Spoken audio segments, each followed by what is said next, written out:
nomination of a name received from the president is subjected to an eligibility test by the IEBC. And the president, rightfully so, in his forwarding letter to the National Assembly, did indicate that he got clearance from the IEBC. But then there's a question that sits somewhere here in between.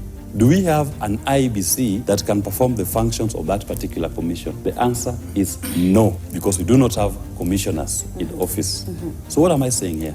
The National Assembly has no role to vet a nominee. Their role is to vote. But Article 149 states that within 14 days after a vacancy in the office of Deputy President arises, the President shall nominate a person to fill the vacancy, and the National Assembly shall vote on the nomination within 60 days after receiving it. That is the point I'm saying. Their role is to vote, not to vet. On the question of qualification, that vetting is done by an independent body that vests in IEBC. And to his credit, William Ruto, in attempting to meet that, went to IEBC as he presumed it exists, and he got a clearance letter from Marjan clearing that Kithure Kindiki meets the minimum qualifications. All that I'm adding to the conversation is to say this. To the extent that you went to IEBC, which IEBC did you go to?